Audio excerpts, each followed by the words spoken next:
ഏകദേശം 1.6 ദശലക്ഷം square kilometre. ഇത്രയും വലിയൊരു രാജ്യത്തേക്ക് കടന്നു കയറുക എന്നത് എത്ര വലിയ സൈന്യത്തിനും അസാധ്യമാണ്.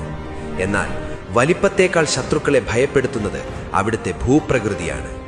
ഇറാനെ ആർക്കെങ്കിലും ആക്രമിക്കണമെങ്കിൽ അവർക്ക് പ്രധാനമായും പടിഞ്ഞാറ് ഭാഗത്തുകൂടി വരണം. എന്നാൽ അവിടെ പ്രകൃതി ഇറാനു വേണ്ടി വലിയൊരു മതിൽ തീർത്തിട്ടുണ്ട്.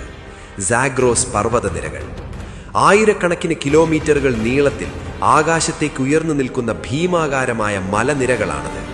ടാങ്കുകളും പീരങ്കികളുമായ ഒരു സൈന്യത്തിന് ഈ മലനിരകൾ കടക്കുകയെന്നത് ആത്മഹത്യയ്ക്ക് തുല്യമാണ്. ഈ മലയിടുക്കുകളിൽ ഒളിച്ചിരിക്കുന്ന ഇറാനിയൻ സൈന്യത്തിന്റെ മിസൈലുകൾക്കും സ്നൈപ്പറുകൾക്കും ശത്രുക്കൾ വെറും ഇരകൾ മാത്രമായിരിക്കും.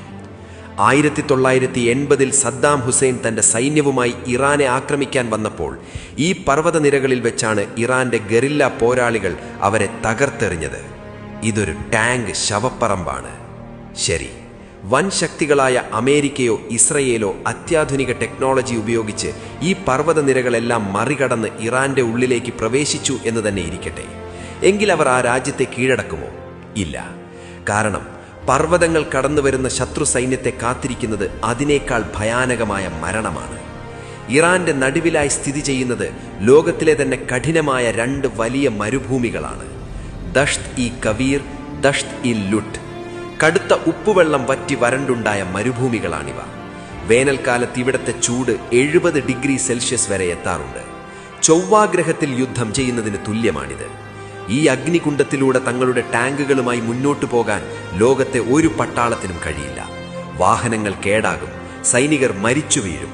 അഫ്ഗാനിസ്ഥാനിൽ അമേരിക്ക നേരിട്ടതിനേക്കാൾ വലിയൊരു ദുരന്തമായിരിക്കും അത്.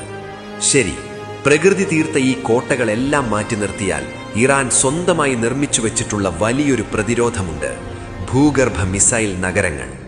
അമേരിക്കയുടെയോ ഇസ്രയേലിന്റെയോ എയർഫോഴ്സിനെ വായുവിൽ നേരിടാൻ തങ്ങളുടെ പഴയ ഫൈറ്റർ ജെറ്റുകൾക്ക് കഴിയില്ലെന്ന് ഇറാന് നന്നായി അറിയാം.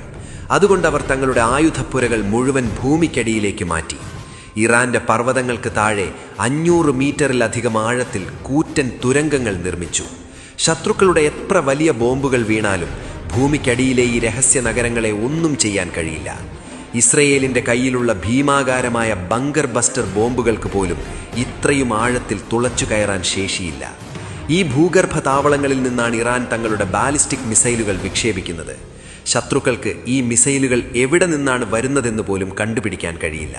വൻ ശക്തികളായ അമേരിക്കയ്ക്കും ഇസ്രയേലിനും ഇറാന്റെ മണ്ണിൽ കാലുകുത്താൻ കഴിയാത്തതിന്റെ രണ്ടാമത്തെ വലിയ കാരണം ഇറാന്റെ ഈ അദൃശ്യ സൈന്യമാണ്. ഇതിനെ ആക്സിസ് ഓഫ് റെസിസ്റ്റൻസ് അഥവാ